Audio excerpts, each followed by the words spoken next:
Salut à tous et bienvenue sur cette chaîne. En espérant que vous vous portez bien, je vous propose dans l'épisode d'aujourd'hui de voir à travers un exercice corrigé les bonnes manières, les bonnes pratiques et les bons réflexes à adopter lors de l'étude d'une fonction.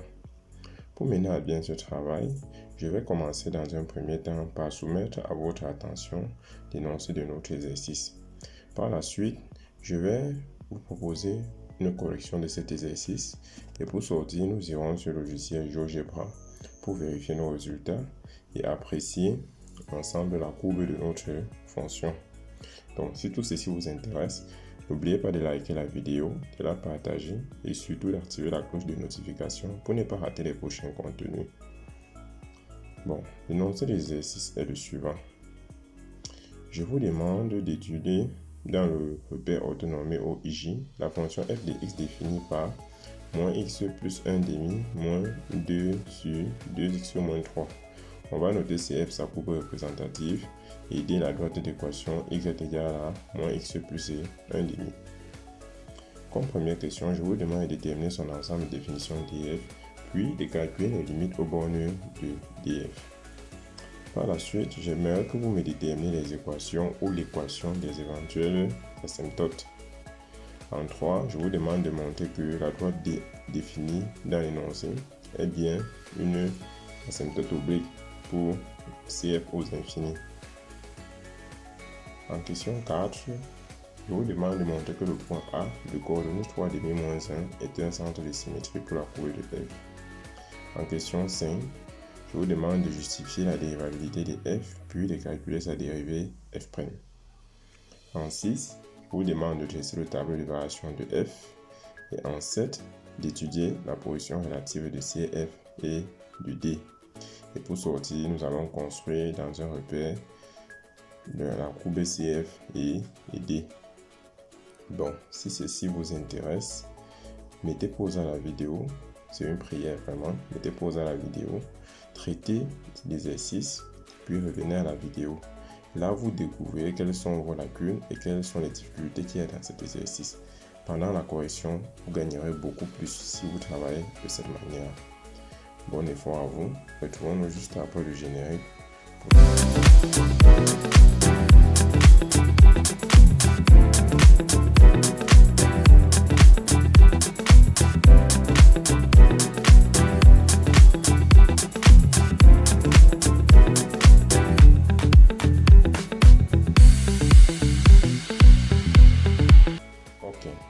Correction de l'exercice.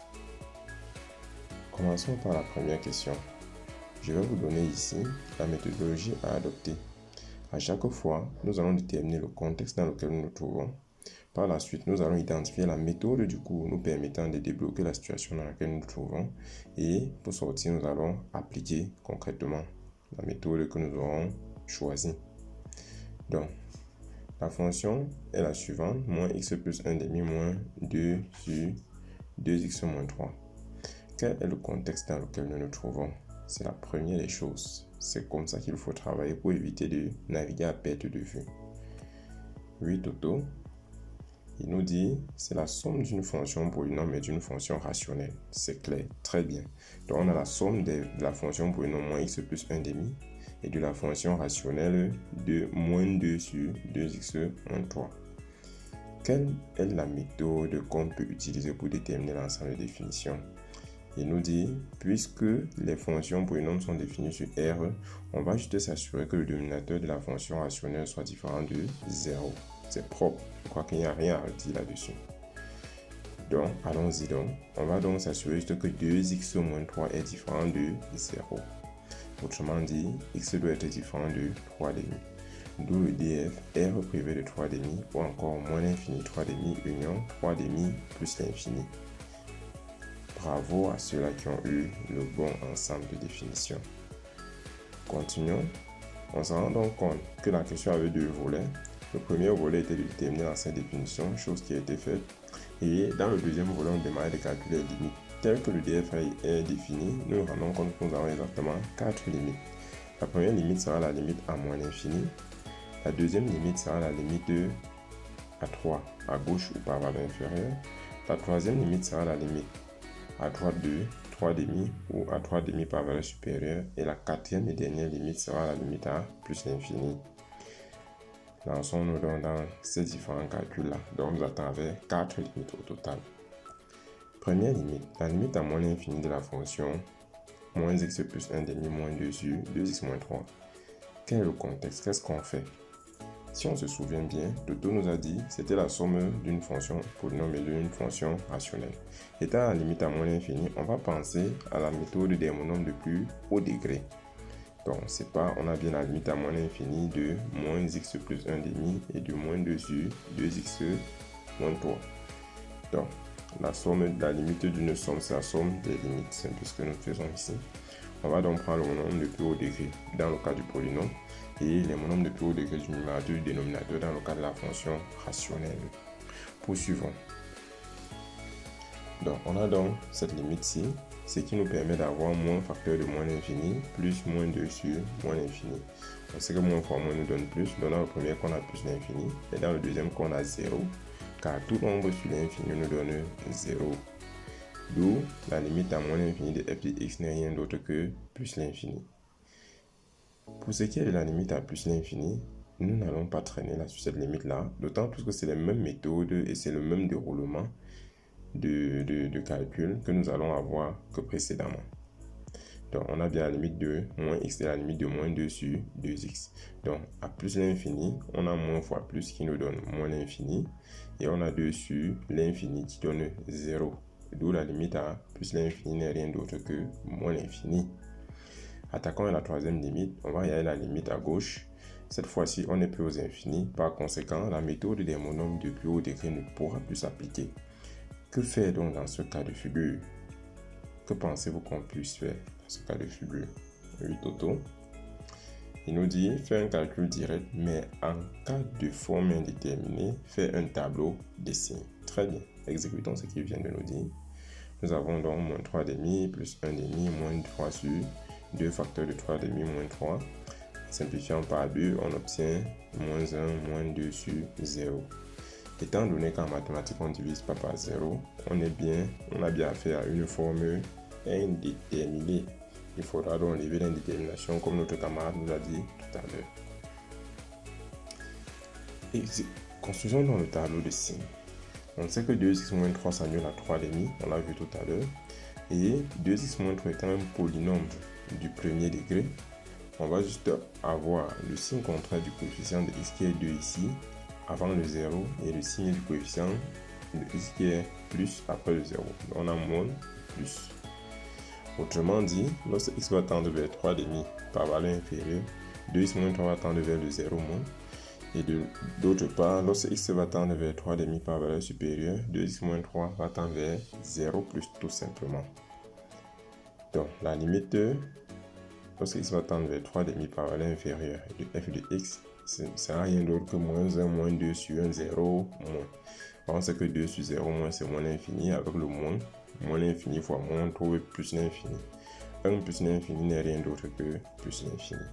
D'où la limite par valeur inférieure de f de x à 3 demi est égal à plus l'infini. Regardons donc notre quatrième et dernière limite. La limite lorsque x tend vers 3 demi par valeur supérieure. On a donc moins 1 plus 2 sur 0 plus, d'après notre tableau, ce qui nous donne moins 1 moins l'infini, qui n'est rien d'autre que moins l'infini. Donc, on a donc la limite lorsque x tend vers 3 demi par valeur supérieure de f de x qui est moins l'infini. Bravo aux champions qui ont eu les 4 bonnes limites. Poursuivons avec la correction de notre exercice. Déterminer les équations de l'éventuelle asymptote ou des éventuelles asymptotes. Déjà, on sait les éventuelles asymptotes sont soit l'asymptote verticale, soit l'asymptote horizontale. Dans le premier cas de figure, l'asymptote verticale, c'est lorsque la limite en un nombre donne un infini. Et dans le deuxième cas, l'asymptote horizontale, c'est lorsque la limite à un infini donne un nombre. Donc, dans notre cas de figure, on a vu que la limite à un nombre, en l'occurrence ici 3 demi, a donné un infini. Par conséquent, la loi d'équation x égale à 3 demi est bien asymptote verticale. Oups, ça c'est une erreur. Donc, c'est asymptote verticale ACF. Bravo à ceux qui ont eu le résultat. Donc, montrer que D, la droite de l'équation y égale à moins x plus 1 demi et asymptote oblique ACF aux infinis. Allons-y, qu'est-ce qu'on attend de nous? Toujours se poser cette question, se remettre dans le bon contexte. Qu'est-ce qu'on attend de nous dans ce cas de figure-ci? Oui, Toto, il faut vérifier que la limite de f de x moins y tend vers 0 quand x tend vers un infini. Très bien, appliquons cela, c'est ce que le cours nous dit. On aura donc f de x d'une part, y d'autre part, moins x plus 1 demi. En effectuant la différence f de x moins y, on obtient bien moins 2 sur 2x moins 3. Donc la limite lorsqu'il tend vers plus l'infini ou moins l'infini de f de x moins y n'est rien d'autre que la limite de 2 sur 2x moins 3. Ce qui nous donne moins 2 sur plus l'infini. Et on sait qu'un nombre sur l'infini n'est rien d'autre que 0, double résultat. Donc D est bien asymptote oblique ACF aux infinis. Bravo, bravo, bravo, bravo aux champions qui ont le bon résultat. Évoluons avec la question 4. La question 4 nous demandait de montrer que le point A de coordonnées 3,5 moins 1 est un centre de symétrie pour la courbe de f. Que faire dans ce cas? Qu'est-ce qu'on attend de moi? Qu'est-ce qu'il faut faire? Oui, Toto. Donc, il suffit de montrer que f de x plus f de 2a moins x est égal à 2b. A ici étant 3,5 et b égal à moins 1. Donc, il nous sera question ici de montrer que f de x plus f de moins 3 moins x est égal à moins 2. Pour démontrer cette égalité-là, on a deux options. Soit développer le membre de gauche et retrouver le membre de droite, ou alors développer le membre de droite et retrouver le membre de gauche. Nous, on va faire simplement, dans ce cas de figure-ci, on va développer le membre de gauche pour retrouver celui de droite afin de conclure à l'égalité. Allons-y donc. On remplace f de x par sa valeur et dans l'expression de f de x, on va remplacer x par 3 moins x. D'où moins x plus 1 demi moins 2 sur 2x moins 3 moins facteur de 3 moins x. Le 1 demi est une constante, ça reste intact. Moins 2 sur 2 facteur de 3 moins x. Donc on remplace x par 3 moins x également moins 3. Ce qui nous permet d'avoir le calcul suivant. On voit bien que les x vont se simplifier. 1 demi plus 1 demi, ça nous donne 1. Et puis on a le calcul suivant. Donc on a bien 1 moins 3. 1 moins 3, il reste moins 2. On a moins 2 sur 2x moins 3. Ce qui nous permet de dire 2 moins 2 sur 2x moins 3 plus 2 sur 2x moins 3. Les deux quantités vont se simplifier. Il reste bien moins 2.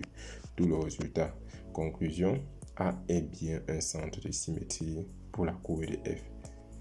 Coup de main, coup de chapeau aux champions qui ont le bon résultat. Évoluons avec la question numéro 5. Question 5. Justifier la dérivabilité de f puis calculer sa dérivée. Commençons par justifier la dérivabilité. C'est simple, f est la somme de deux fonctions, moins x, une fonction polynôme et une fonction rationnelle, et on sait bien que ces deux fonctions sont dérivables. Par conclusion, f est donc dérivable sur son df comme somme de deux fonctions dérivables. Voilà pour ce qui est de la justification. Maintenant, nous allons donc calculer la dérivée. Comment donc calculer cette dérivée-là? Y a-t-il une formule dans le cours qui nous permet de calculer la dérivée d'une telle fonction? Oui, Toto, il nous dit utiliser la formule de dérivation x puissance n', c'est n x puissance n moins 1. Oui, on va utiliser cette formule dans le cas de la première partie, c'est-à-dire la partie sous la forme d'un polynôme. Et pour la deuxième partie, nous allons utiliser la formule 1 sur v' égale à moins v' sur v carré. Ok, passons à l'application de ce qui vient d'être dit. F' sera la dérivée la dérivée de f sera égale à la dérivée de moins x plus 1 demi moins la dérivée de 2 sur 2x moins 3. Ce qui nous donne la dérivée de moins x c'est moins 1. 2 étant une constante, ça peut quitter la parenthèse et on aura 1 sur 2x moins 1 qui a pour dérivée tout simplement moins 2 plus la dérivée de 2x moins 3 c'est 2, donc moins 2 sur 2x moins 3 le tout au carré. Ce qui nous permet d'avoir moins 1 moins 4 sur x. Un calcul simple nous permet d'avoir moins facteur de 2x moins 3, le tout au carré, plus 4 sur 2x moins 3, le tout au carré. Donc, on a cette identité remarquable là, a moins b le tout au carré, qu'on va développer. On obtient bien a carré, donc 2x au carré, 4x carré, moins 2ab, ça fait 2 fois 2, 4 fois 3, 12, moins 12x, et ensuite plus 9. Avec le moins qui est devant la parenthèse, on obtient bien moins 4x carré, plus 12x, moins 9, plus 4 sur 2x moins 3, le tout au carré. D'où la dérivée de la fonction f' de x égale moins 4x carré, plus 12x moins 5 sur 2x moins 3. Bravo, bravo les gars. J'espère que vous avez les mêmes résultats que moi. Poursuivons avec la 6e question. Dressez le tableau de variation de f. Qu'est-ce qu'il faut pour dresser le tableau de variation? De quoi ai-je besoin pour dresser un tableau de variation? Oui, Toto, situe-nous. Il nous dit on a besoin du df pour la première ligne, ça c'est clair. Du signe de la dérivée pour la deuxième ligne, oui. Et enfin, des limites et des images des points remarquables pour la troisième ligne, ça c'est clair. Donc on a déjà le df, on a la dérivée, mais on n'a pas le signe de la dérivée. Donc je pense la prochaine étape, on a également les limites. On va donc s'intéresser au signe de la dérivée, puisqu'on a besoin de ce signe pour dresser le tableau de variation. Donc, on voit bien que f' est sous cette forme-ci, moins 4x carré plus 12x moins 5 sur 2x moins 3 le tout au carré. On va commencer par regarder. Lorsque je regarde de près, je me rends compte que le dénominateur est une quantité élevée au carré. Par conséquent, le dénominateur sera toujours positif. Le numérateur, quant à lui, est un polynôme du second degré. Et donc, le signe va dépendre du signe de son discriminant, delta. Donc, on va s'intéresser, on va se rendre donc compte que le signe de la dérivée est essentiellement lié au signe du polynôme qui est au numérateur. C'est pourquoi poser f' de x égale à 0 revient à dire moins 4x carré plus 12x moins 5 est égal à 0. Un calcul simple de delta nous donne 64. 64 étant positif, on aura deux racines x1 et x2 qui sont respectivement 1,5 et 5,5. Mettez pause à la vidéo, faites les calculs par vous-même et puis vous verrez qu'on aura le même résultat. Passons donc à la construction de notre fameux tableau de variation. Première ligne, x, deuxième ligne, f' de x, troisième ligne, f de x. On remplit le df au niveau de la première ligne, donc moins l'infini, 3,5, union 3,5 plus infini. On va continuer par marquer par deux traits la valeur de 3,5 pour signifier que la fonction n'est ni dérivable ni définie en 3,5. On va continuer en imposant les zéros de la dérivée.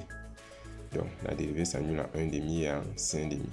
On s'assure bien que nos valeurs de x sont dans l'ordre croissant, très important.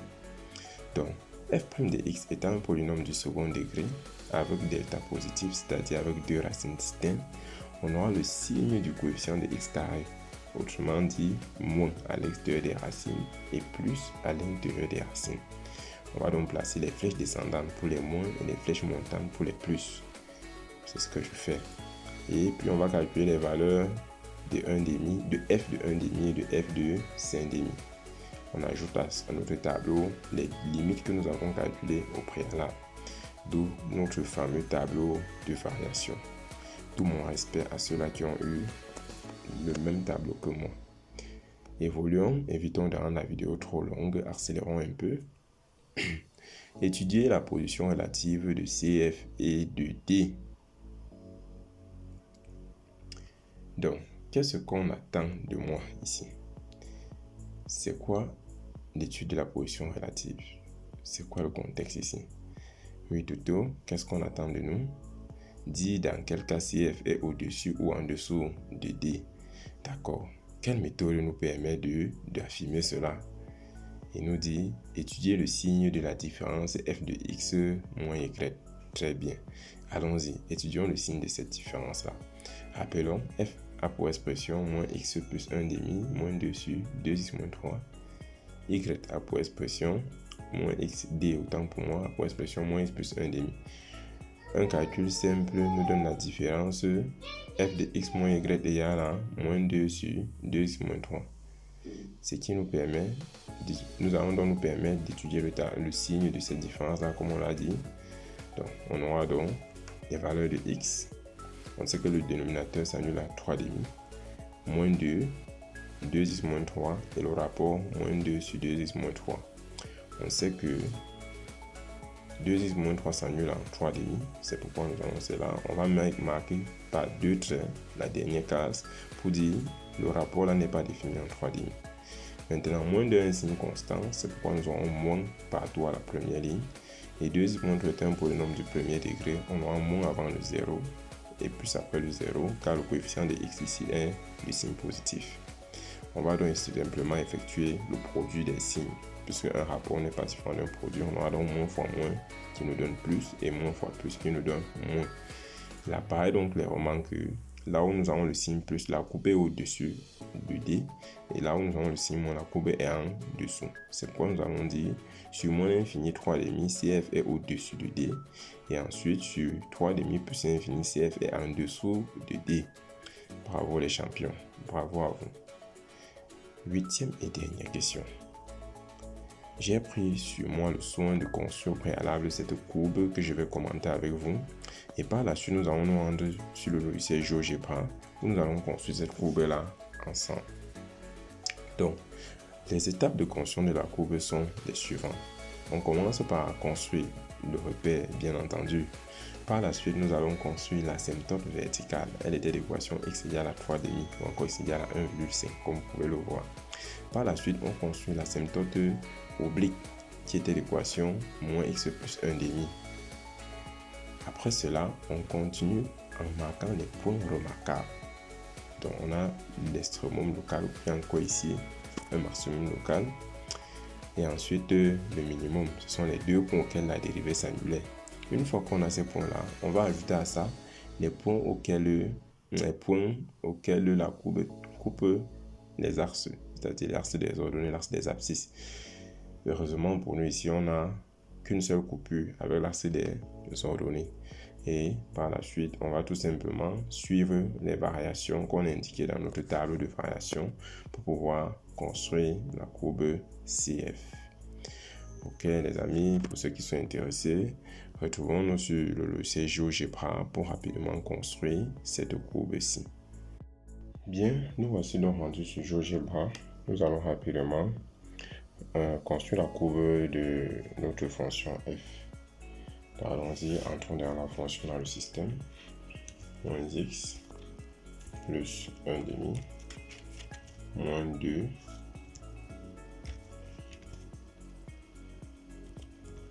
sur 2x moins 3.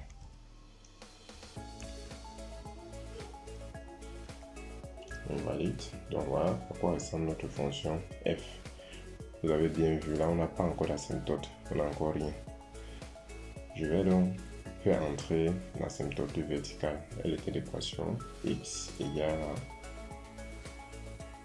3 demi.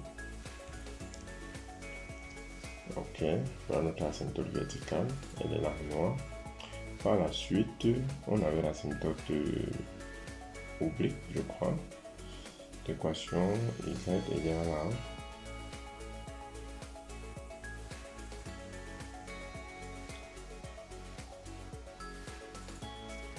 y égale, c'était moins x plus 1 demi, si je ne me trompe pas. Ouais, je crois que c'est ça. Voilà donc notre asymptote oblique. Donc, on peut regarder quoi d'autre? On va regarder les points remarquables. Tac. Vous voyez, on a ressorti les deux extrémums, les deux points que la dérivée s'annule et le point de rencontre de la courbe avec l'axe des abscisses. On peut s'amuser rapidement à regarder les limites ou bien la dérivée si vous voulez. On peut regarder la dérivée que nous avons calculée tout à l'heure. La dérivée de notre fonction. Voilà, la voilà, moins 4x carré plus 12x moins 5 sur 4, x carré moins 12 et x plus 9. En fait, on avait 2x moins 3 au dénominateur, mais on n'avait pas développé l'expression. Ici, l'on fait. On peut également regarder rapidement les limites du f. C'était à quoi? À moins l'infini, par exemple, si vous voulez. On avait obtenu plus l'infini. C'est le cas ici. Regardez aussi la limite, si vous voulez, du f.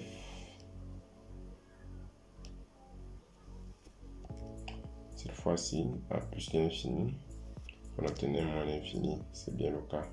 Regardez la limite. C'était à gauche de 3,5. La limite de f